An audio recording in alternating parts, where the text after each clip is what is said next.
Baik, kita ke sesi kedua dengan tajuk isu-isu syariah dalam produk kewangan fintech. Moderator untuk sesi ini ialah yang berbahagia Dr. Muhammad Hairul Azrin Haji Besar, member Syariah Financial Supervisory Board Brunei Darussalam and board member Brunei Institute of Leadership and Islamic Finance, Belief. Dan kita ada 3 panelis yang sangat hebat.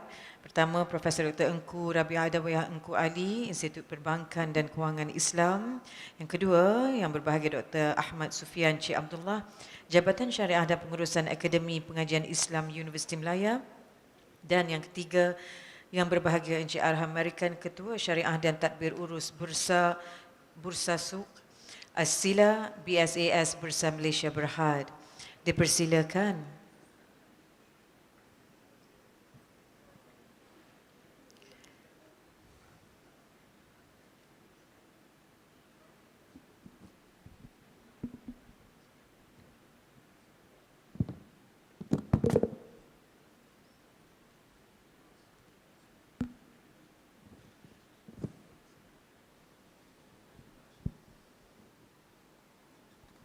Bismillahirrahmanirrahim. Alhamdulillahalamin wassalatu wassalamu ala asyrafil anbiya'i wal mursalin wa ala alihi wa sahbihi ajmain.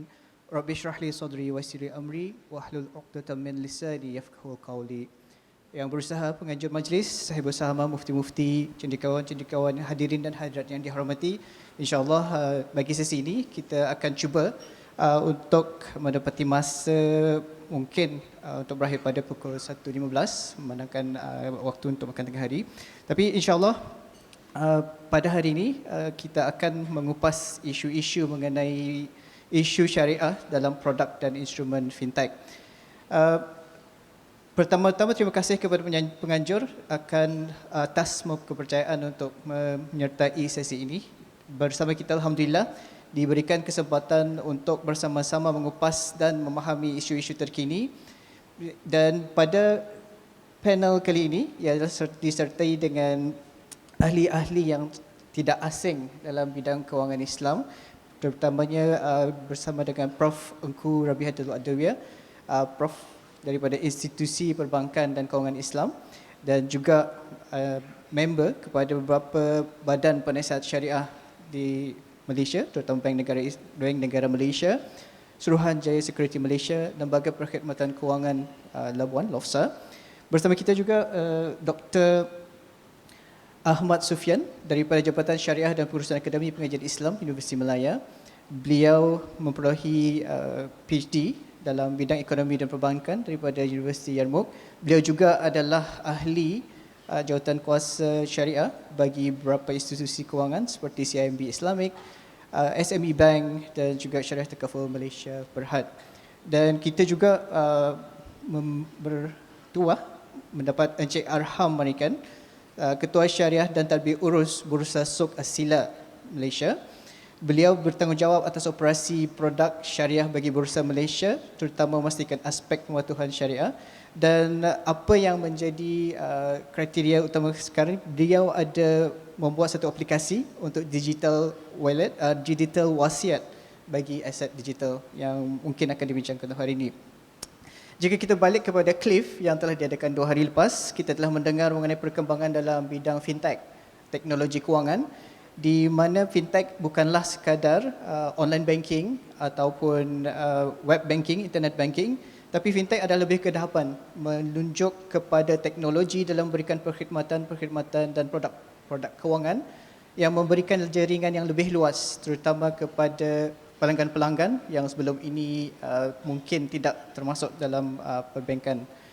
Jadi pada masa ini kita beralih terus kepada isu-isu dalam fintech.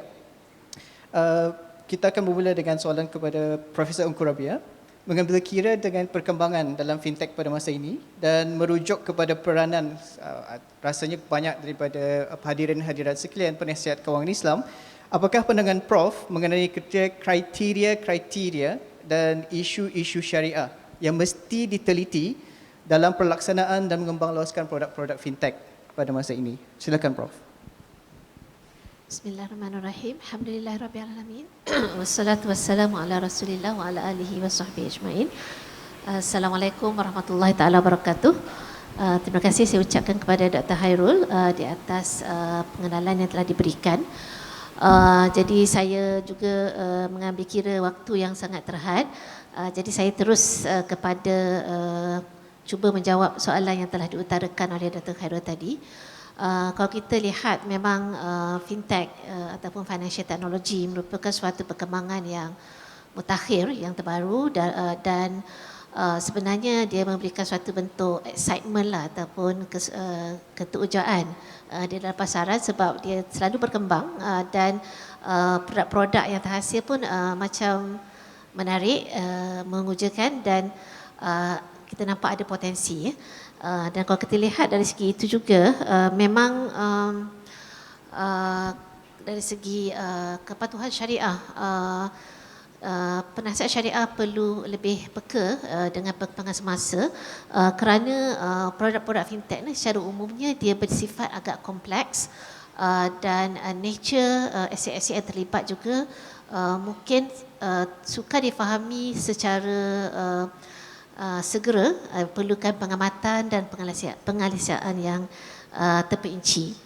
Sebagai contohlah, kalau kita lihat dalam beberapa tahun dah banyak orang bercerita tentang blockchain teknologi, distributed ledger, ODLT teknologi dan juga tentang cryptocurrency, initial coin offering dan yang baru ni kita nampak perbincangan tentang artificial intelligence, augmented reality, metaverse dan juga non-fungible tokens. Jadi semua ini adalah perkembangan yang menarik. Tetapi dari segi pengalisaan ataupun analisa syariah terhadap produk-produk tersebut mungkin belum orang kata ada standard yang terpakai kepada seluruh industri. Mungkin ada pandangan-pandangan syariah yang terpencah-pencah lah. Sebahagian kata macam tu, sebahagian kata macam ni. Jadi ini merupakan suatu cabaran dan bagi penasihat syariah yang memantau inovasi produk fintech di peringkat institusi kewangan Islam dan juga industri perlu memastikan bahawa berlakunya kepatuhan syariah di dalam transaksi fintech tersebut end to end lah, bukan hanya dalam pasaran modal tadi kita dengar keperluan kepada end to end kepatuhan, tetapi dari konteks fintech juga memerlukan perkara tersebut. Yang paling utama kontrak yang dilaksanakan di dalam fintech tersebut, adakah dia sah dari segi hukum fiqah itu sendiri. Kalau kita lihat kontrak yang berasaskan jual beli, yang berasaskan sebab kita tengok dalam fintech ni contohnya NFT tu dia ada trading of the NFT kan. Jadi adakah dia menepati hukum hakam jual beli dalam fiqah, itu sebagai contoh lah. Dan untuk memberikan analisa syariah terhadap perkara tersebut dan mengeluarkan hukum, kita perlu memahami apakah behavior dan karakter produk fintech tersebut dan bagaimanakah ia berfungsi.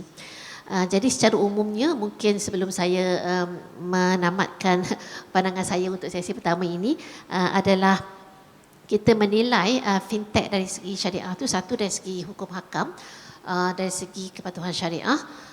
Yang tu adalah penilaian mikro dan dari satu segi mungkin dari segi penilaian makro kita lihat berlaku kepatuhan dan sekarang kita perlu juga untuk melihat kepatuhan dari segi makro sebab walaupun transaksi tersebut mungkin patuh syariah dari segi contractual requirement tetapi dari segi manfaat yang didapat ataupun masalah yang didapati daripada transaksi tersebut dari segi ekonomi dan juga komersial masyarakat dan juga kita imbangkan manfaat tersebut dengan kemungkinan risiko ataupun mafsadah yang boleh timbul daripada transaksi tersebut.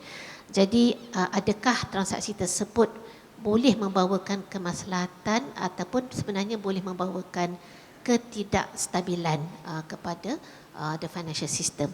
Di situ kita gabungkan keperluan kepatuhan syariah dengan keperluan kepada mencapai maqasid syariah itu sendiri iaitu hifzul mal di mana perlu adanya clarity ataupun suatu yang jelas dalam transaksi, perlu ada stability dan juga perlu ada keadilan dalam transaksi dan juga accessibility dalam transaksi tersebut.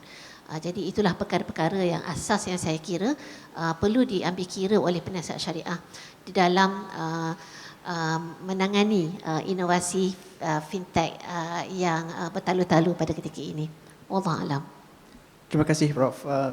Daripada apa yang telah dinyatakan tadi, kita dapat melihat bahawa fintech bukan sekadar perlu menepati kehendak syarak daripada segi kontrak, tapi mungkin dapat juga dilihat daripada segi lain sama ada ia memenuhi maslahah ataupun apa yang berkaitan dengan transaksi tersebut. Yang penting ianya mesti menjaga keperluan bagi pengguna-pengguna. Dan daripada segi ini, saya serahkan kepada Dr. Ahmad Sufian. Apakah pendapat doktor jika kita melihat bukan sekadar daripada pematuhan syarak sahaja, tapi daripada segi maqasid syar'i?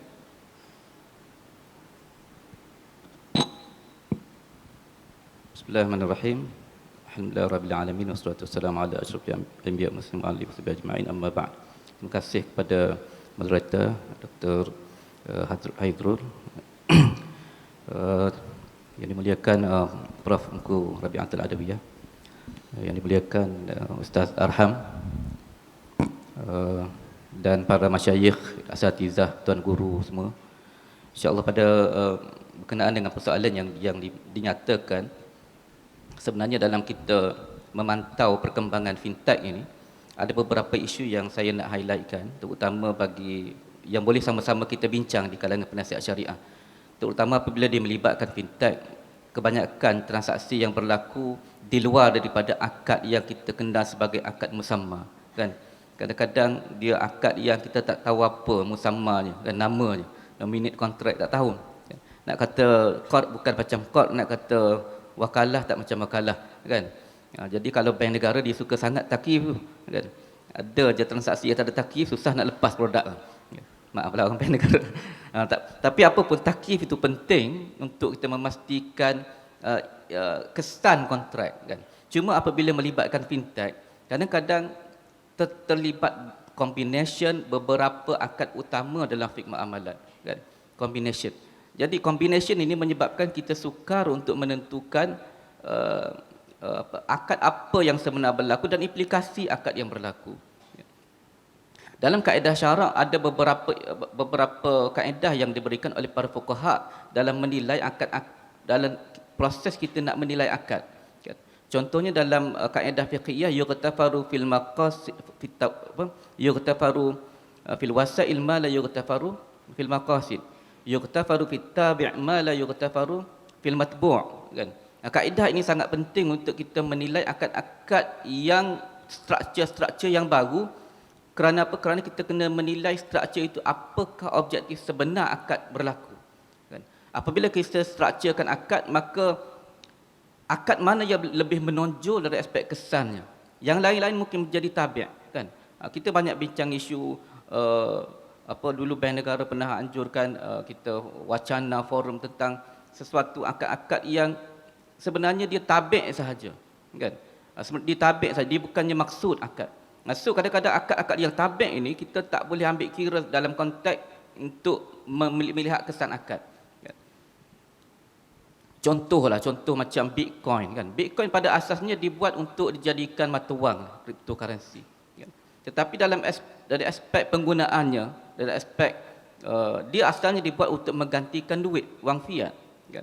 Tetapi dari aspek hakikat yang berlaku, kajian-kajian literature menunjukkan, ada banyak literature menunjukkan bahawa Bitcoin tidak berfungsi sebagai mata wang, tidak boleh berfungsi sebagai unit measurement, dan tidak boleh berfungsi sebagai store of value pun. Dan kebanyakan Bitcoin akhirnya berfungsi sebagai speculative asset. Banyak buku-buku moden yang kita boleh rujuk, kan, dan kajian-kajian empirical yang menunjukkan dia lebih kepada speculative asset. So itulah hakikat sebenar Bitcoin, kan. So apabila hakikat itu, maka kita ambil yang lain-lain itu sebagai tabi', dan kita ambil yang terjadi, impact yang terjadi yang paling besar, maksud yang digunakan oleh masyarakat sebagai maksud, dan itulah yang memberi kesan kepada hukum. Banyak kontrak-kontrak musamma yang ada, kan. Kalau zaman dulu lagi kontrak gharur musamma seperti Mustafa Zarqat menganggap insurans sebagai kontrak yang baru, kan, yang mana dia adalah satu bentuk ma'qud alaihnya mungkin perlindungan, kan? Coverage sebagai ma'qud alaih. Ya. Jadi tak timbul isu gharar dalam isu itu, kan? Banyak lagi ijarah al-muttahiyah bit-tamlik, ma'qud alaih mungkin. So kalau kita terima ijarah muttahiyah bit-tamlik sebagai akad yang baru, tak timbul isu perkataan thumma lah, tak jadi ijarah thumma al-bai', kan? Jadi satu kontrak yang tersendiri.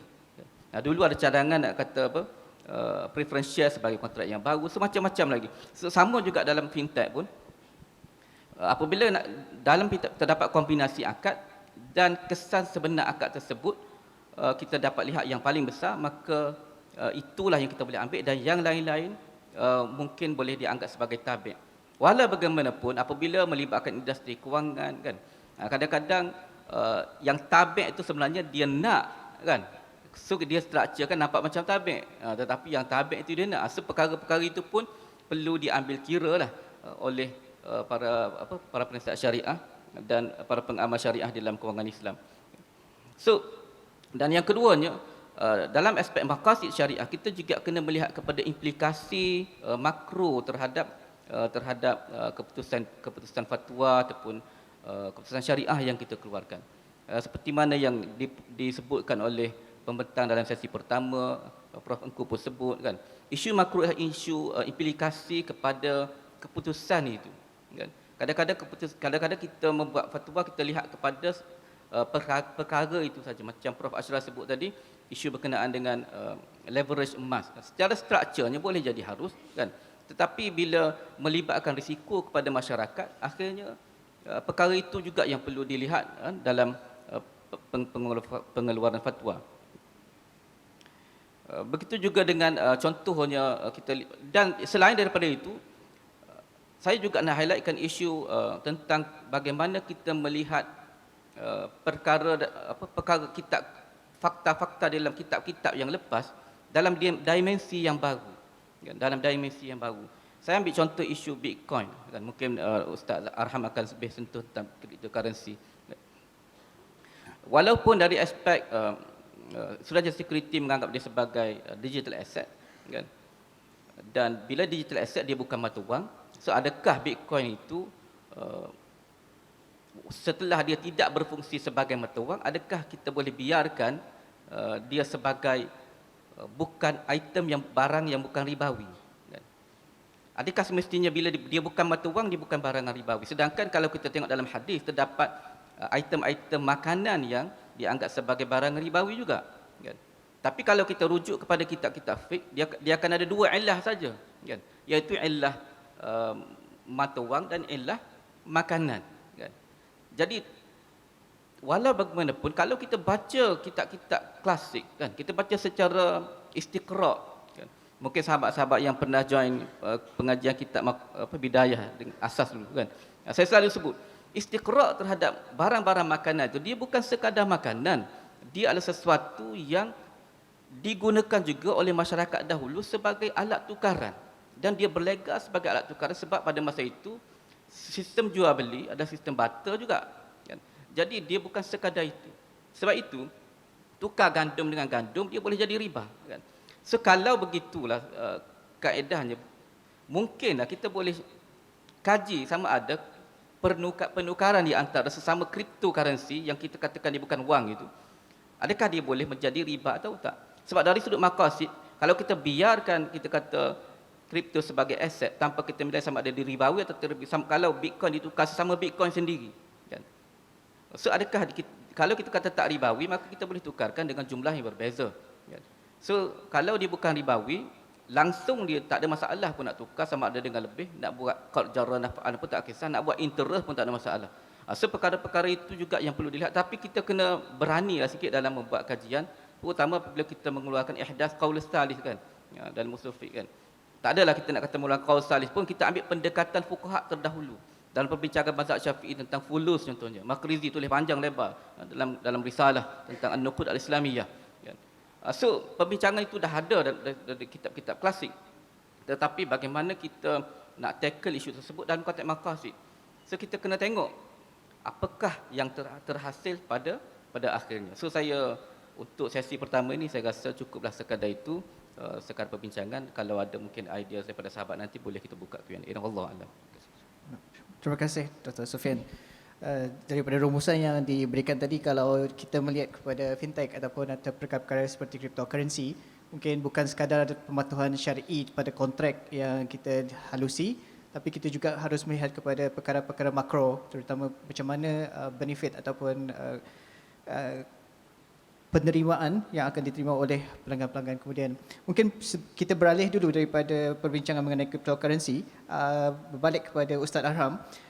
Daripada segi dan produk-produk pasaran modal, tadi Prof Ashraf sudah membagi pengetahuan mengenai dengan guideline digital assets dan sebagainya. Tapi melalui fintech, setakat ini melalui pengalaman Ustaz, apakah isu-isu syariah yang dihadapi terutama daripada perkara-perkara fintech berasaskan dengan pasaran modal? Bismillahirrahmanirrahim. Assalamualaikum warahmatullahi wabarakatuh. Terima kasih Dr. Hairul, moderator, tuan guru saya, Prof Ungku, Dr. Sufian, guru-guru masyayikh, asatizah. Soalannya tentang berdasarkan mungkin pengalaman saya yang sedikit bertugas sebagai pegawai syariah di bursa, dan kita terlibat dengan beberapa projek fintech yang antara ini tadi disebut oleh Prof Ashraf. Memang kita terpaksa akui dalam keadaan industri fintech ni dia bergerak sangat laju, tetapi kelajuan tu tak sama dengan perbincangan syariah kita, menyebabkan banyak kita harapkan banyak perbincangan dan inovasi boleh berlaku, tetapi malangnya kita dibiarkan tanpa rujukan. So itu antara mungkin muhasabah untuk saya sendiri dan kita semua, di mana macam mana tadi disebut antara Dr. Aznan, disebut macam-macam istilah yang saya sendiri pun first time dengar kan, dan macam mana kita nak bawa istilah-istilah tu ke dalam perbincangan-perbincangan kita, terutama dalam perbincangan syariah. Dan itu antara cabaran yang saya nampak. Dan kalau boleh spesifik kepada isu-isu syariah dalam fintech, tadi disebut tentang definisi fintech ini, bila kita sebut tentang istilah Islamic fintech, dalam fintech report Malaysia, list fintech companies kalau kat Malaysia ni around 300 something, tetapi yang disenaraikan sebagai Islamic fintech hanyalah dalam 11-12 kan. So itu hakikat realiti. Walaupun kita nampak banyak lagi company-company fintech lain ni, yang mana bila kita sebut tentang fintech, ia adalah satu aplikasi yang memudahkan kita untuk subscribe Islamic product. Kalau kita kata dalam Islamic fintech kan, fintech satu aplikasi memudahkan kita untuk subscribe financial product. Islamic fintech adalah aplikasi yang memudahkan kita untuk subscribe Islamic financial product. So beberapa isu saya senaraikan dalam 4. Yang pertamanya adalah bagaimana kita selaku syariah advisor ataupun syariah committee yang memberikan syariah pronouncement kepada sesuatu Islamic fintech tersebut, betul-betul ada rasa kita kata tenang bila mana kita dapat memastikan adanya underlying asset. So sebagai contoh, sebab dia aplikasi ni dia platform dan biasanya dia menjual barang. Contoh kalau saya ambil contoh mudah, apa yang kita dah bincang sebelum ni tentang emas, kemudian tentang kripto. Contoh kita ada beberapa platform kalau kat Malaysia yang registered ada 4. Bagaimana kita nak memastikan platform-platform ini betul-betul memang pegang underlying asset yang dia kata dia jual. Dan itu merupakan satu masalah kan, bila mana kita kata kadang-kadang kita check on structure, tapi kita tak check on dia punya underlying teknologi. Macam mana dia tag dia punya platform tu dengan the underlying asset. Tak kisahlah dia emas, kalau dalam case macam Luno dan sebagainya, kepada the actual Bitcoin, Ripple, semua kripto yang dalam platform tersebut. Dan kemudian hatta contohnya bila kita kata antara platform yang biasa kita dengar, Wahid. Macam mana betul-betul bila kita invest dalam platform tersebut, investment kita itu masuk ke dalam investment produk yang dia kata dia tawarkan. So itu antara gap yang saya nampak, bagaimana kita boleh memastikan betul-betul underlying itu wujud. Termasuk kalau pengalaman saya dekat BISAS, memang antara benda yang kita buat adalah kita akan selalu buat audit kan, kepada commodity supplier. So macam mana kita nak pastikan adanya underlying asset itu adalah kita lakukan audit yang berkala kan, setahun mungkin dalam 6-7 kali. So itu yang pertama. Yang kedua adalah bagaimana hari ini kita nampak banyak produk dia ada element of, dia dah ada asset, kemudian asset itu di fractionalize, dia pecah-pecahkan. Contohnya kalau kita kata emas, itu pun biasa. Kita boleh hari ini banyak platform menawarkan kita boleh beli emas serendah RM1, serendah RM5, serendah RM10. So dia ada elemen fractionalization di situ. Termasuk dalam ada beberapa syarikat yang juga sekarang nak menawarkan fractionalized share. So dia ada security, dia ada share tu mungkin share Apple. Kan, harga yang mungkin sebagai seorang individu tak mampu nak beli satu unit, so dia fractionalize, dia bahagi-bahagikan. So itu juga satu elemen yang kita kena tengok. Dan dalam bab terutamanya dalam bab emas, bila kita bincang tentang fractionalization emas ni, dia ada isu yang kalau kita baca dalam syariah standard IOFI ataupun kita baca dalam guideline ETF gold yang ada di SC, dan juga kita boleh rujuk kepada JAKIM punya guideline parameter pelaburan emas, yang kita akan dapati di sana ada perbincangan tentang apa itu segregated dan juga allocated dan unallocated, kan. So bagaimana kita nak aplikasikan segala perbincangan itu dalam kita mengeluarkan sijil pematuhan syariah. Dan di sini menarik bila kita dengar banyak panel tadi sebut tentang elemen mikro dan makro. And, di mana saya teringat kalau dalam Al-Muwafaqat Syatibi pernah menulis tentang dalam perbahasan hukum ada yang disebut sebagai mandub bil juz'i, kemudian wajib bil kul sebagai contoh, kan. Sunat kepada di peringkat mikro, sebagai contoh kalau kita kata solat jemaah azan, dia sunat kalau kita sebagai individu, tapi kalau tak ada dalam masyarakat dikumandangkan azan ataupun berlakunya solat jemaah, maka menjadi kewajipan kepada kita untuk mewujudkan. So ini antara aspek elemen mikro makro, di mana mungkin dari segi struktur kalau untuk individu kita tawarkan dia patuh syariah, tetapi kemudian dalam aspek tadi leverage, kan, kita kata bila ada satu company ni dia buat leverage emas, walaupun struktur tu untuk beberapa investor mungkin dia patuh syariah, tapi bila ditawarkan ada ejen-ejen yang menjual, kemudian kita lihat volume of transaction tinggi yang mungkin tak equivalent dengan supply yang ada. So itu memudaratkan dan mungkin boleh jadi bank run, ataupun bila kata tadi Prof. Ashraf sebut, kalaulah semua investor tu minta emas daripada hari itu, adakah mampu syarikat yang buat pelaburan emas ni untuk memberikan pulangan kepada investor masing-masing. Dan yang ketiga tentang isu marketplace.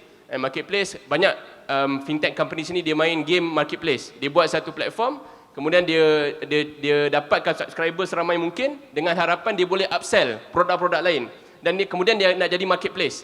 So itu di sana ada perbincangan sama ada boleh tak kita sebagai seorang Muslim kita juga letak produk-produk yang mungkin tak patuh syariah, dengan harapan kita dapat the economy of scale. Kan, kita kat Malaysia kalau kita main market Muslim saja kita tak dapat the economy of scale. Kita terpaksa juga mungkin kalau kita kata mungkin non-Muslim kalau kat Malaysia bilangan dia kecil, tapi mereka lah yang ada big ticket, yang ada duit yang banyak yang boleh subscribe produk-produk. So mungkin kat sana ada perbincangan hukum, adakah boleh sebagai seorang kita kata Muslim yang provide marketplace, dia boleh meletak produk-produk yang tidak patuh syariah, kan, untuk dia mencapai goal yang lebih besar. Dan akhir sekali tentang aspek syariah advisor, saya dah sebut tadi tentang perlunya kita untuk keep up dengan discussion yang banyak. Ada dua aspek yang saya lihat. Satu tentang research dan inovasi. Bila tadi disebut tentang SAFE, Simple Agreement for Future Equity, dan kemudian banyak kalau kita dalam industri fintech ini, bila kita, banyak orang-orang muda yang nak buat projek, akhirnya dia akan pergi, kalau dia nak pilih Islamik, dia akan jumpa satu cara untuk dapat duit, iaitu preference shares, yang mana kemudian distrukturkan based on tawaruk. Dan ia bagi saya personally dia agak menyedihkan lah, sebab kita harap kita dapat bila kita nak buat bisnes, kita nak buat projek, kita boleh guna pakai banyak lagi kontrak syariah yang seperti musyarakah, mudharabah dan sebagainya, tetapi kemudian kita nak pilih yang Islamik, kita terpaksa guna preference shares yang berdasarkan tawaruk. So ini isu inovasi. Kita kena keluar daripada semua produk kita guna tawaruk ni, kepada kita cuba explore yang jenis-jenis kontrak yang lain. Kemudian yang kedua, bab governance. Bila mana kita dah bagi syariah pronasma sebagai contoh, biarlah ada limit, kan, kita letak setahun 2 tahun, kemudian apa proses kita buat monitoring berkala tu. Saya nampak itu antara benda yang agak kurang dalam industri kita. Wallahu a'lam. Alhamdulillah, terima kasih Ustaz. Rasanya sudah banyak soalan yang diberikan di Slido. Sebelum kita mengambil soalan-soalan yang telah dikemukakan, secara ringkas daripada Dr. Sufian, bila kita melihat daripada perbincangan yang telah dibagi Ustaz Arham tadi mengenai dengan underlying assets, bila kita berbalik kepada digital wallet, e-wallet, apakah isu-isu yang sentiasa dikemukakan dari segi syar'i, terutama bila memikirkan adakah ianya berlandaskan dengan sesuatu assets underlying untuk e-wallet? Bismillahirrahmanirrahim. So kita kembali kepada pada isu-isu utama yang ada sekarang, iaitu isu e-wallet, yang mana Bank Negara pun ada keluarkan exposure draft berkenaan dengan e-money tahun lepas kalau saya tak silap. Mungkin saya tak tahu dah jadi polisi pada guideline berkenaan e-money tersebut. So kalau kita banyak e-wallet ni dia banyak isu yang kerana saya antaranya dia adalah satu bentuk akad yang sebenarnya dia akad yang baru ataupun dia salah satu bentuk rangkuman beberapa akad yang terkandung dalam produk tersebut, kan. So kalau kita lihat satu produk itu ada akad, pelbagai jenis akad, maka macam saya sebutkan tadi, maka kita kena tengok takyif fikih lah, kan. Isu utamanya apakah takyif fikih terhadap e-wallet, kan. So terdapat banyak pandangan lah. Kalau kita tengok di Timur Tengah, dia takyif fikih kebanyakannya takyif sebagai qard, kan. Sebab dia sama ambil isu dengan takyif fikih akaun kasa ataupun kad prepaid, bitaqat syahn al-musbiqan, kan. Kad prepaid yang jenis visa. Walau bagaimanapun ada juga yang takyif fikih sebagai bai'us sarf pun ada, kan. Dalam literature terutama di negara-negara Arab dengan takyif bai'us sarf pun ada yang menganggap bahawa wang telah ditukar daripada bentuknya yang fizikal kepada bentuknya yang digital. Tetapi wang yang sama, mata wang yang sama pun ada, kan. Jadi apabila takyif fikih berbeza, maka lahirlah implikasi hukum yang berbeza, kan. Cuma kat Malaysia ni kita ambil konsep wakalah lah sebagai salah satu takyif fikihnya, kan. Terutama kerana walaupun ada idea asasnya menggunakan kaedah qard, tetapi melihat kepada konsep yang asas, dia adalah wakalah by nature lah, bukan wakalah by structure, kan. Wakalah by nature, wakalah by conduct. Dia terhasil itu yang lebih utama. So wakalah ini dia tidak mengundang pelbagai isu yang lain seperti yang kita sebutkan qard jarra naf'an dan seumpamanya. Cuma dalam ada beberapa perkara tentang takyif fikih e-wallet ini, dalam yang menariknya dalam Bank Negara yang baru punya exposure draft, dia membahagikan e-wallet, digital wallet kepada dua bentuk. Satu, digital wallet yang melibatkan tujuan-tujuan tertentu sahaja, kan. Macam kita nak beli kopi, kan. Dia ada macam e-wallet untuk kopi sahaja. E-wallet ni tak boleh beli untuk benda-benda yang lain. So takyif fikihnya sudah tentulah berbeza, kan. Jadi nak beli kopi, nak dapat diskaun, nak dapat point, kena top up dulu dia punya digital wallet tersebut. Dan digital ataupun parking, kan, digital wallet parking. Ada satu company dulu dia nak buat digital wallet parking. Saya kata digital wallet parking ni dia bukanlah wallet untuk kegunaan semua. Jadi pada sekarang saya rasa masih lagi tak tertakluk kepada requirement digital wallet lah. Walau bagaimanapun, bila kalau draft baru ni terpakai, maka kalau ikut draft tersebut, yang mana e-wallet yang ada tujuan yang khusus ini, dia tetap kena register lah dengan Bank Negara, walaupun dia tidak boleh untuk digunakan untuk membeli benda-benda lain, kan. Dia sekadar untuk satu produk atau produk yang dikeluarkan khusus untuk pengeluar. Walau bagaimanapun, dia perlu ada polisi refund juga, kan. Kadang-kadang orang nak top up, nak beli kopi RM50 je, dia tersilap top up RM500, kan. So perlu ada satu bentuk refund lah yang dia boleh berikan. Tetapi dia bukanlah seolah-olah hanya kita letak duit dalam tu, tak. Dia tapi kita seolah-olah kita beli hak untuk mendapatkan kopi, kan. Kita beli hak untuk dapatkan sesuatu barangan yang dijual oleh penjual. So dalam kes itu dia tidak macam wakalah yang kita sebutkan ataupun macam takyif fikih yang saya sebutkan awal tadi. Dia agak berbeza. Dia macam kita jual beli voucher, voucher Tesco, voucher Aeon, voucher yang macam tu, kan. Voucher. So takyif fikihnya berbeza. Tetapi dalam konteks sekarang ni ada pelbagai jenis e-wallet yang boleh kita gunakan wang boleh untuk pelbagai guna. Yang itu yang kita bincangkan pada hari ini, dan itu banyak menimbulkan isu, kan. Isunya ialah kerana takyif fikih yang berbeza. Jadi kalau di Malaysia ni kita dah clear bahawa takyif fikihnya adalah secara umumnya wakalah. Walaupun boleh berlaku apabila duit terlalu banyak di dalam tu, kan. Duit terlalu banyak di dalam fund itu. Sebab Bank Negara ada requirement, kalau duit sikit dia kena letak di dalam trust account saja, kan, deposit saja. Tapi kalau wang yang banyak, syarikat company provider boleh gunakan untuk tukar kepada high quality asset, sukuk-sukuk kerajaan dan seumpamanya. Jadi benda-benda macam tu kadang-kadang boleh melihat perubahan aset tersebut macam jadi qard pula, kan. So pun, tapi qard berlaku bukanlah saya sebutkan dia bukan bail maksud tapi tabi'. Jadi kod macam ni tidak memberi kesan kepada hukum. Walau bagaimanapun para fuqaha tetap supaya berhati-hati supaya kod-kod yang berlaku ni tidak menjadi maksud pula kepada kontrak. So sebab itu perlu dilihat distrukturkan jugalah, terutama bagi company-company e-wallet yang nak definekan dia sebagai syariah compliant e-wallet. Dan satu lagi e-wallet yang ada ialah e-wallet dalam bentuk bank lah yang dikeluarkan oleh bank-bank. Yang ni tak ada isu sangat. Sebab biasanya e-wallet yang dikeluarkan oleh bank dia akan link dengan sama ada kredit kad Islamik ataupun akaun Islamik. So yang ni tak timbul isu. Yang timbul isu sikit e-wallet yang dikeluarkan oleh company-company. So bila dia sebab lagi pun saya rasa pada masa akan datang e-wallet akan jadi bank lah kan. Terutama bagi unbankable kan. 5 tahun akan datang 2025 akan akaun bank cuma dalam telefon saja kan. Wang itu tak wang fizikal mungkin dah jarang jumpa lah satu masa nanti kan. Pakai nak bagi duit raya pun QR code kan. Tak berapa lama, mungkin beberapa tahun akan datang saja wang fizikal ni dan bank negara pun rugi dalam bentuk senior rush tak dapat profit kat situ lah. Apabila itu berlaku, maka kita boleh lihat bagaimana proses-proses akad-akad tadi berlaku kan. Mungkin sekarang boleh berlaku akad wakalah, tetapi pada masa akan datang, e-wallet ini distrukturkan dengan struktur yang investment pula kan. E-wallet distrukturkan dengan pelbagai bentuk struktur lagi. Struktur ini paling penting. Macam saya sebutkan tadi, mungkin ada pelbagai akad-akad yang terkandung di dalamnya. Macam fatwa Jordan mentakifkan sebagai ujrah alal khadamat kan, ijarah lah. Ujrah al-khadamat itu fatwa Jordan kan. Pun ada takif fikih yang macam tu kan. Jadi bila ujrah itu dia kata tak ada masalah untuk jaizah, hawafiz maliyah yang ditawarkan. Tapi kalau kat Malaysia ni kita wakalah, so reward yang kita dapat daripada e-wallet pun tidak ada masalah yang besar lah kan. Tidak ada masalah yang besar. Cuma masalah yang seterusnya ialah trust account yang digunakan oleh e-wallet kan. Kadang-kadang trust account konvensional tu walaupun kita tak terlibat sebagai pelanggan, tak ada hubungan yang langsung sebagai pengguna e-wallet, tetapi dia tidak membantu perkembangan industri perbankan Islam terutama.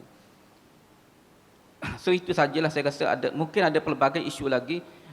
Kadang-kadang ada juga isu seperti wang wakaf, wang zakat kan, wang wakaf yang tidak distrukturkan dengan baik. Dia parking dekat e-wallet dan e-wallet tu masukkan dalam trust account dan segala profit selain daripada nak tolak kos apa semua tu dia akan ambil. So adakah profit daripada hasil wakaf, hasil zakat boleh diambil oleh company penyedia e-wallet kalau tidak distrukturkan, contohnya dianggap sebagai upah, reward dan jualah, tidak distrukturkan secara jelas. Dan ini banyak berlaku dalam payment gateway sekarang ini kan. Payment gateway sekarang ini banyak berlaku juga macam tu. Terutama payment gateway yang float kan. Majority payment gateway dia float. Kita bayar bukan bayar kepada penjual tetapi kita bayar kepada payment gateway company dan dia float 2 hari dan dia dapat profit daripada float tersebut. Sebagaimana kalau kita nak bayar zakat, nak bayar wakaf, dia float 2 hari, dia dapat profit daripada floating tersebut dan dia ambil duit tersebut. Dalam keadaan ada saja payment gateway yang boleh direct kepada FPI yang direct kepada penjual lah. So kalau kita tak strukturkan, kalau kita tak masukkan dalam akad sama ada reward tersebut bagi sebagai kos ataupun jualah atau sebagainya, keuntungan floating tersebut, maka akad boleh membawa kepada isu syariah lah kan. Tapi kalau kita boleh strukturkan dengan baik, itu lebih jelas, terutama apabila melibatkan wang wakaf yang melibatkan payment gateway pada hari ini. So ada pelbagai isu juga yang kita boleh bincang berkaitan dengan cuma saya katakan apapun kita melihat kepada wang ini dia bertindak sebagai by nature, dia adalah harus, cuma yang penting struktur asas yang digunakan. Walaupun kita kata wakalah, mungkin pada satu masa akad-akad ini boleh berubah kerana macam saya sebutkan tadi, e-wallet pada masa akan datang akan jadi bank kan. Jadi mungkin dia akan berubahlah pada masa akan berubah.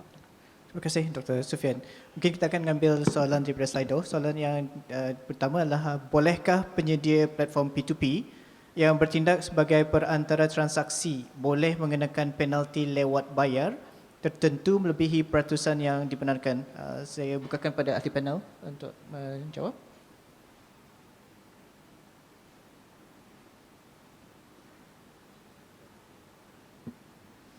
Okay, bismillahirrahmanirrahim. Jadi saya melihat pada soalan ini, dia sebenarnya membincangkan tentang penyedia platform itu sendiri ingin mengenakan penalti lewat bayar. Dan saya rasa perkara ini belum lagi ada resolution yang khusus lah berkenaan perkara ini, kerana sefaham saya penalti lewat bayar adalah dalam konteks keberhutangan dan hanya dibenarkan untuk kos benar yang ditanggung oleh pemberi hutang. Dan dia ada peraturan lah, kalau di Malaysia ada peraturan, kalau di bank negara tidak boleh melebihi 1% per annum dalam masa setahun, dan perlulah tidak boleh compounding dan sebagainya. Jadi saya rasa perlu diperhalusilah apakah dasar kenapa penalti lewat bayar itu ingin dikenakan. Adakah dia berkaitan dengan kos sebenar ataupun direct cost yang ditanggung oleh penyedia platform? Allahuakbar. Terima kasih Fok.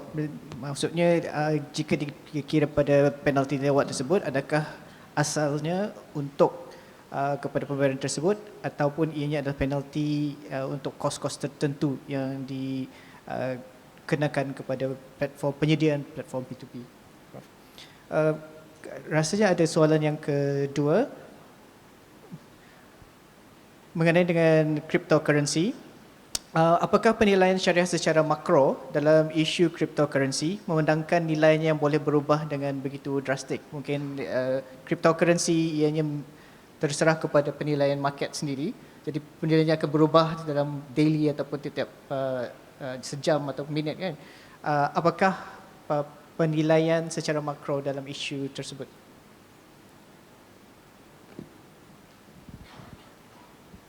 Okey, bismillah. So, soalan tentang kripto.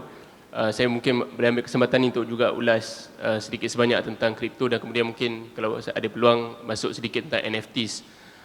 Tentang kripto ni banyak perbincangan, dan alhamdulillah kalau kita di Malaysia berdasarkan SSC kita dah ada Rezo 2020. Itu pun orang kata agak lambat sebab Bitcoin awal muncul 2009. Dan kemudian tapi apa pun alhamdulillah, dan kita baru ni bukanlah dikejutkan, maksudnya ramai yang membincangkan tentang fatwa baru daripada MUI, Majlis Ulama Indonesia, yang mengharamkan. Tetapi di sana di luar kalau kita tengok, contohnya di Bahrain, Central Bank of Bahrain, kemudian Central Bank of UAE, masing-masing cuba nak regulate kripto. Dan kalau saya boleh share, mungkin dari segi hukum, saya yakin hadirin-hadirat para asatizah boleh rujuk sendiri. Banyak perbincangan, ada yang kata haram disebabkan faktor-faktor tertentu seperti yang disebut dalam soalan, ada yang kata boleh berdasarkan takrif mal itu sendiri. Dia ada value dan juga dia ada manfaat. Dan manfaat ni biasa kita kena baca juga tentang the blockchain technology yang menjadi dasar kepada penerbitan kripto ini. Dan kalau saya boleh bawa perbincangan ni kepada development yang berlaku di luar, antaranya yang kalau kita tengok di Bahrain, ada yang dinamakan sebagai Coin MENA. Coin MENA stands for Middle East North Africa. Coin MENA ni dibuat, dan dia adalah satu mereka yang mengeluarkan atau mereka yang main Coin MENA ini diregulate oleh Central Bank of Bahrain. Kemudian yang terbaru awal tahun ini 2022, ada satu projek yang menarik, kalau hadirin boleh Google, nama dia Islamic Coin.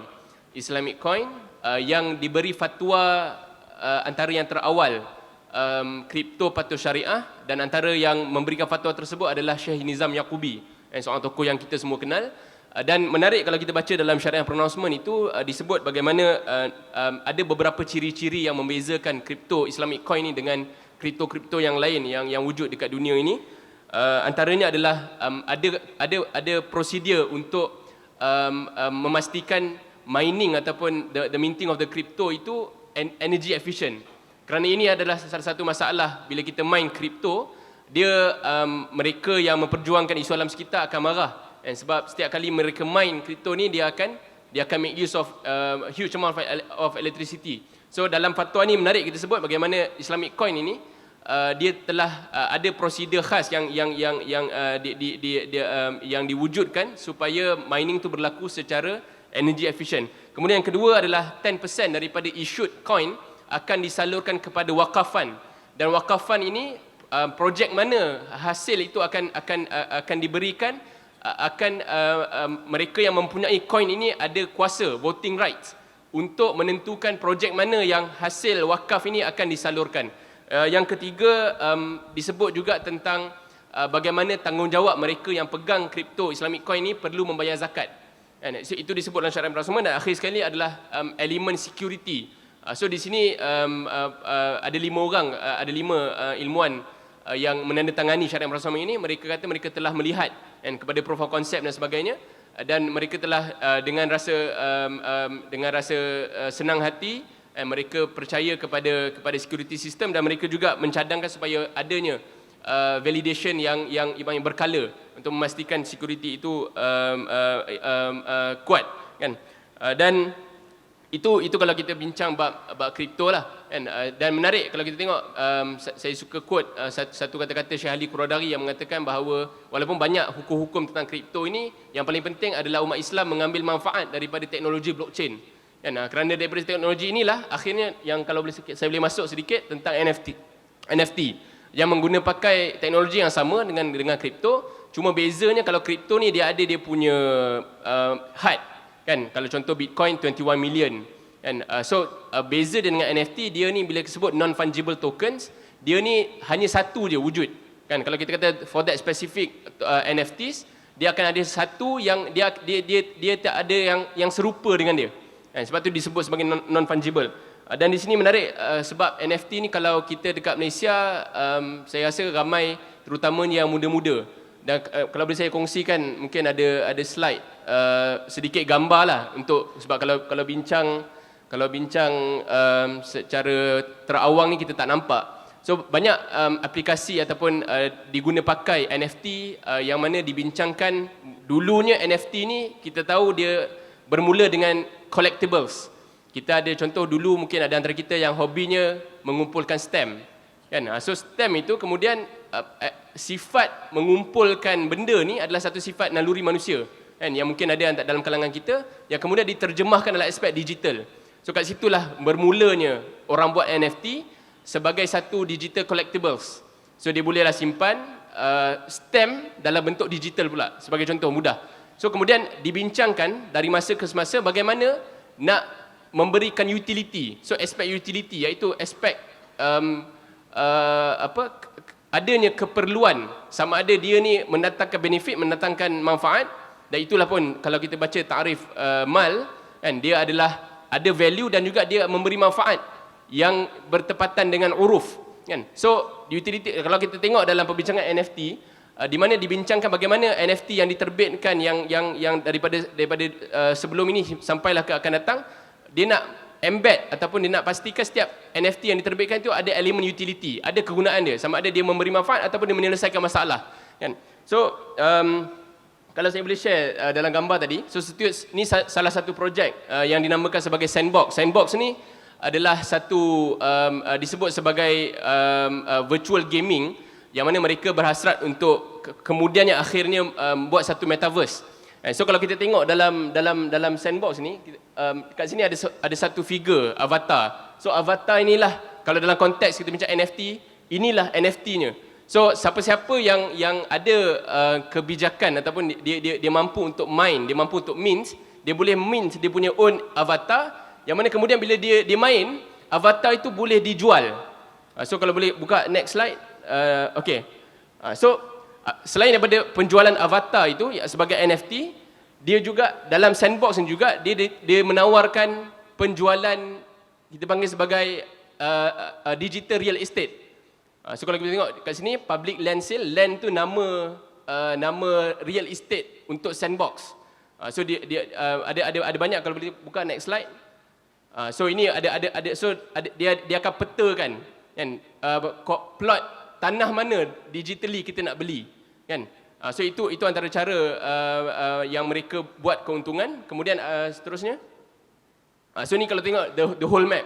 So kat sini semua banyak ada company-company yang dah mula beli tapak-tapak dalam Sandbox, yang mana mereka harap from time to time the game punya infrastructure tu dia akan terus berkembang dan berkembang. Bila mana ramai lagi orang yang masuk dan mint avatar sendiri, kemudian main, dan kemudian mereka juga mewujudkan marketplace. Kalau boleh buka seterusnya. So ini marketplace. di mana sesiapa sahaja yang ada ilmu, dia boleh masuk dalam the ekosistem, dia boleh mint dia punya own avatar, dan bukan sekadar avatar, malah dia boleh juga buat contohnya item-item in-game equipment. Kan dia buatlah, kalau siapa yang main game, Minecraft dan sebagainya kan. Kita boleh beli senapang, kita beli pistol, pakai topi kan. So semuanya itu kita boleh mint dalam bentuk NFT dan jual di marketplace ini. So ini antara keuntungan kepada mereka yang bergelumang dalam dunia NFT, dan bukan sekadar itu, malah dalam sandbox itu sendiri mereka ada own token. So token ini dinamakan sebagai SAND, S-A-N-D. Saya cek tadi harganya masih dalam $1.2. So SAND ini adalah cara untuk mereka facilitate payment, dan juga bagi pemegang SAND, mereka juga akan dapat commission daripada setiap penjualan tanah dalam sandbox, dan juga mereka akan dapat commission pada setiap avatar yang dijual dalam marketplace. So itu antara kita panggil aspek utility yang ada dalam NFT SAND ini, SAND, yang dipanggil sebagai utility token. So ada lagi slide lain. Okay, so ini beberapa contohlah marketplace NFT dekat Malaysia. So salah satu adalah pentas.io, antara yang awal, mana mereka menggalakkan artis-artis Malaysia untuk berkarya dengan menjual NFT. So ini juga bagi saya peribadi ni, saya tak nampak ada syariah isu. Contoh kalau kita dulu kita beli frame, kita beli gambar, sama jugalah. Cuma hari ini kita beli dalam bentuk digital. Dan malah dia lebih selamat sebab dia di atas teknologi blockchain, very secured. Kan? Dan akhir sekali saya rasa gambar yang terakhir, ini juga satu platform lagi, punks.my. Kan? Punks.my juga kalau tengok gambar keluang man. Kan? So kalau kita buka, dia ada macam-macam lagi jenis NFT yang dijual. Yang antara isu kalau saya boleh highlight akhir sekali adalah bagaimana kita mengambil peluang untuk memanfaatkan perkara yang masih di dalam stage infancy. Kan? So macam dulu kalau kita tengok Google, kan? Bila mana Google hari ini kalau kita boleh sebut apa-apa kita boleh Google. Tapi dulu Google ni kalau dari segi ranking search engine ni dia nombor yang ke-24. Kan, bagaimana dia boleh teknologi berkembang, kemudian dia akhirnya dia menjadi nombor 1.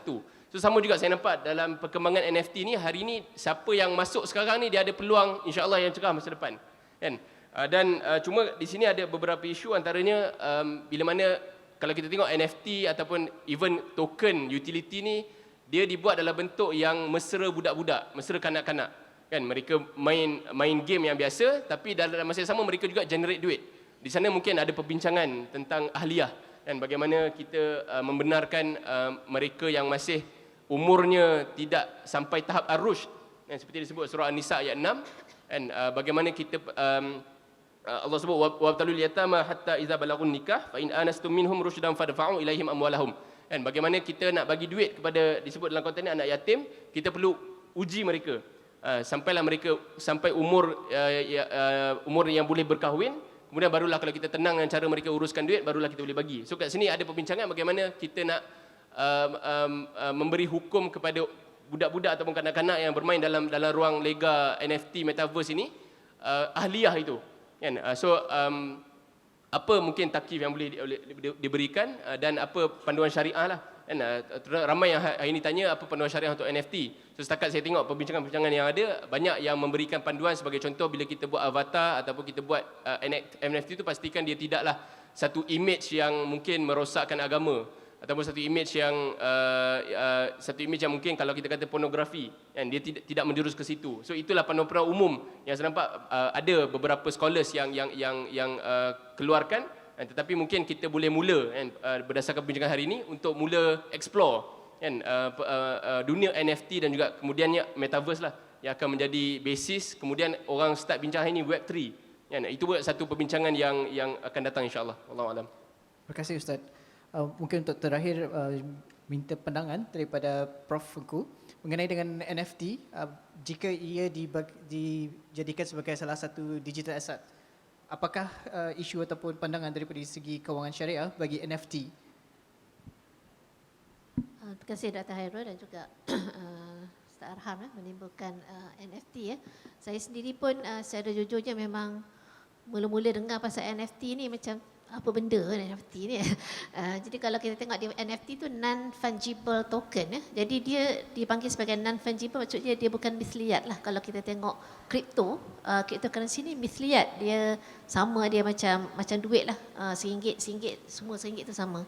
Tapi NFT ni non-fungible, maknanya dia unik. Dia tak boleh tukar benda lain. So sebab dia lebih kepada expression of art dan sebagainya. Jadi dia unik dan tidak boleh ditukar dengan barangan yang seumpamanya. Sebab itu dia panggil non-fungible. Dan dia token, dia represent lah yang underlying tu.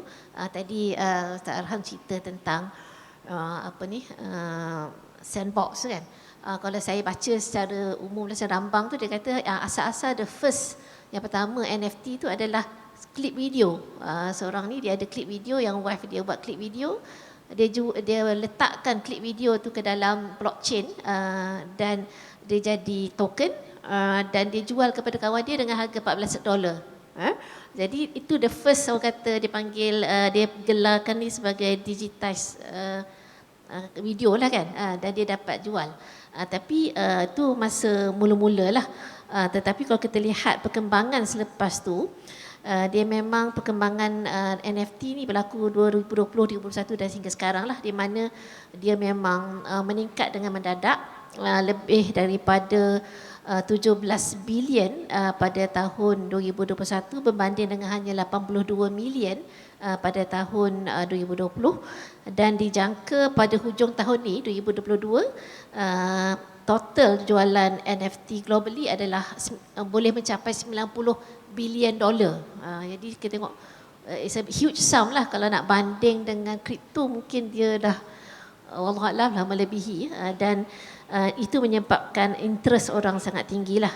Kalau kita tengok dalam list top 10 NFT yang telah dijual, yang paling mahal setakat ni adalah 91.8 million untuk satu NFT yang merupakan a series of NFT.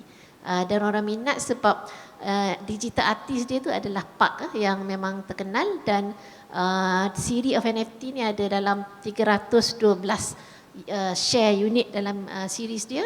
Setiap satu tu adalah NFT, dan ada lebih kurang 28,000 lebih orang yang membida untuk mendapatkan share tersebut. Itu yang dia dapat sampai 91.2 juta, 91.8 juta dolar. Lepas tu ada yang second tu pula menarik sebab dia merupakan collage gambar-gambar yang dia telah kutip dan ambil dan pilih, dan dia digital letak dalam blockchain selama 5,000 hari pertama. Jadi 13 tahun gambar dia jadikan collage, dan orang membida dengan harga 69.3 juta. So kita bayangkan memang sangat tinggi, dan kita pun tak apa-apa nak faham kenapa orang minat nak beli benda-benda macam tu kan. Jadi itulah. Dan satu lagi yang menarik, saya ada satu yang ketiga top 10 NFT ni adalah clock. Clock ni dia jam yang merupakan counter digital yang live, dia berubah berdasarkan kepada hari Julian Assange ditahan dalam penjara dengan sebab dia buat WikiLeaks tu. Jadi yang ni dia kata untuk social cause lah, dia untuk support defense cause untuk Julian Assange, dan juga untuk siapa-siapa pro rights punya movement yang terpilih, dia akan bagi proceeds daripada penjualan NFT tersebut. Jadi dia gunakan untuk social cause.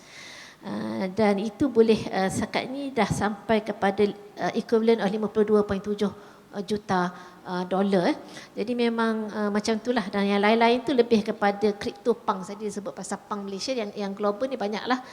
CryptoPunk ada salah satu dia panggil COVID alien CryptoPunk, sebab CryptoPunk tu dia pakai mask. Jadi dia kata COVID alien.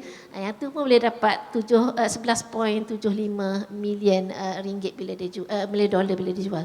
Jadi bila kita lihat ni memang dia extravagant harga-harga NFT ni, dan saya nampak dari segi isu syariah yang saya nampak lah. Pertamanya, adakah NFT ni sebenarnya qualify sebagai mal, sebagai harta yang diiktiraf di dalam syariah satu. Dan yang keduanya, kalau dia mal, milkiyah dia tu, bentuk milkiyah, bila kita jual beli dan kita dapat NFT tu, apakah nature milkiyah kita, pemilikan kita terhadap NFT tersebut.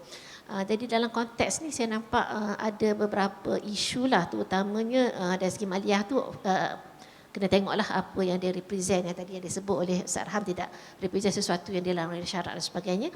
Tetapi dari segi konteks milkiyah pun, kalau dari segi konvensional pun diorang ada bincang, sebab bila kita lihat benda-benda macam ni, dia berkait dengan isu copyright jugalah, sebab kita letak artistic expression tu sama ada dalam bentuk video ke dalam bentuk gambar dan sebagainya, isu copyright. Jadi bila creator of that art jual kepada pihak kedua, adakah copyright ditransfer, adakah pembeli baru tu dia ada hiyazah dan kontrol. Itu adalah syarat-syarat milkiyah tam untuk membolehkan jual beli berlaku, dan kita dapat consideration daripada situ. Jadi kat situ pun saya nampak ada pelbagai nak kata mazhab atau even dalam legal discussion pun memang dia ada isu lah, sebab ada penjual NFT yang memberikan copyright transfer, ada yang tidak memberikan copyright transfer. Jadi kalau dia tak bagi copyright transfer, pembeli NFT tu hanya dapat enjoy the NFT, tapi penjual masih boleh membuat NFT yang taklah exactly sama sebab dia unik kan, tapi dia boleh jual lagi dan dia still retain copyright. Jadi adakah itu jual beli ataupun semata-mata macam transfer of intifak ataupun manfaah.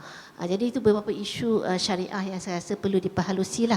Tapi at the end of the day katanya yang menentukan hak pembeli adalah term and condition dalam smart contract. Dia buat blockchain kan, jadi kontrak antara penjual dengan pembeli tu kita kena tengok betul-betul lah apa sebenarnya berlaku, adakah dia akad jual beli ataupun akad macam mana kan.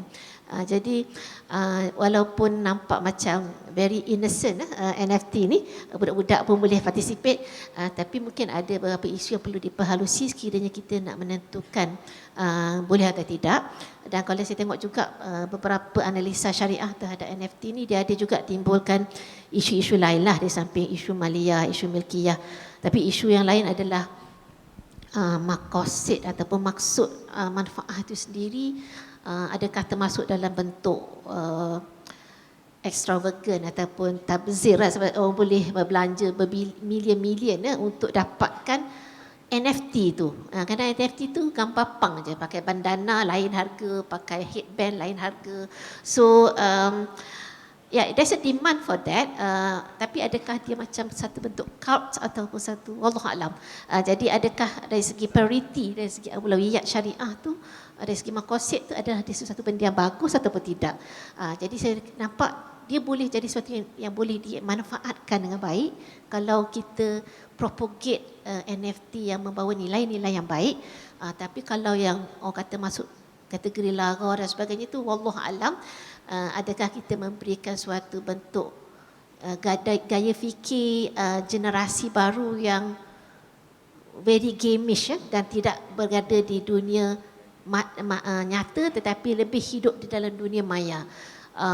Wallahu alam, imajinasi dan fantasi itu adalah perkara yang mungkin boleh dibincangkan lebih detail lah, insyaAllah. Terima kasih Prof. Kita pun sudah kesuntukan masa. So secara ringkas, bila kita melihat isu-isu syariah berkaitan dengan produk-produk dan perkhidmatan fintech, kita kena melihat beberapa perkara-perkara, terutama apa pertimbangan yang perlu dilihat bagi tiap-tiap produk tersebut. Dan juga kita harus menilai secara makro dan mikro manfaat yang dapat diterima oleh pelanggan. Memang nampak banyak soalan yang diberikan, tapi kita tutup sesi di sini. InsyaAllah terima kasih kepada ahli panel atas sumbangan-sumbangan ilmu dan penerangan yang diberikan. Perbincangan ini boleh diteruskan insyaAllah. Kita akhiri dengan wabillahi taufiq wal hidayah. Wassalamualaikum warahmatullahi wabarakatuh. Minta maaf, just nak tambah sikit sebab menarik tadi Prof Engku bangkitkan isu dua, manfaat dan juga milkiyah. Saya nampak milkiyah ni kalau kita go deep into the blockchain ecosystem, mungkin tak ada isu, malah aplikasi NFT atas blockchain ini bila dibuat pembandingan antara contoh title deeds, land ownership, dan dia lebih kuat kalau land itu berada di dalam metaverse, sebab teknologi blockchain yang memastikan authenticity, permanence, kemudian adanya sanad, kita tahu siapa pemilik sebelum-sebelumnya itu, menghilangkan elemen gharar dalam isu milkiyah. Isu manfaat mungkin kita boleh argue, sebab beberapa contoh kalau kita kata gambar yang beruk tu kan, Bored Ape, dipanggil sebagai Bored Ape Yacht Club, kita mungkin nak rasa apa kenapa dia beli gambar beruk ni, tetapi hakikatnya dia ada di sana grup ataupun kelab yang bagi siapa yang pegang NFT Bored Ape ni, dia entitled untuk dijemput ke majlis-majlis ataupun gathering-gathering antara pemilik-pemilik NFT. So itu mungkin satu bentuk manfaat yang boleh kita akui lah, yang boleh diterima oleh syarak. Dan akhir sekali nak tambah in terms of utility ni, hari ni ada dalam kalangan mereka yang ada kripto ni, mereka boleh generate domain, contohnya .crypto ataupun .eth, .eth, yang mana ia membolehkan transfer of payment tu berlaku secara online tanpa melibatkan apa-apa intermediaries. Dan ini orang sebut sebagai the future of banking lah, di mana mungkin di masa hadapan dengan perkembangan teknologi blockchain ini, bank itu dah tak perlu wujud kan, sebab ia telah diambil alih fungsinya oleh the blockchain technology itself. So itu wallahualam. Terima kasih. Terima kasih Ustaz. Sikitlah ketersediaan masyarakat lah untuk perkara tersebut, sebab menarik ni tentang kripto sendiri, central bank digital currency kan. Japan baru sahaja mengisytiharkan dia orang tak nak lah join the bandwagon untuk isukan kripto central bank digital currency CBDC, sebab dia survey masyarakat di Jepun memang kita tahu super aged, dan sebab tu mungkin dia orang majoriti masih lagi prefer untuk menggunakan mata wang fiat dan tidak kripto. Tapi mungkin negara yang rakyatnya ramai masyarakat muda yang lebih ada trust element terhadap kripto, mungkin lebih ada insentif lah, sebab Malaysia pun tengah mengkaji sama ada kita akan adopt CBDC atau tidak. Macam China dia dah all the way lah untuk CBDC lah, Central Bank Digital Currency. Terima kasih semua ahli panel. Jadi kita tutup di sini. Wabillahi taufiq wal hidayah. Assalamualaikum warahmatullahi wabarakatuh. Waalaikumsalam warahmatullahi taala wabarakatuh. Terima kasih kepada tuan moderator dan juga kepada barisan panelis. Dijemput Tuan Haji Makhtar untuk memberi sedikit cenderahati. Ramai dah kata lapar. Sabar ya.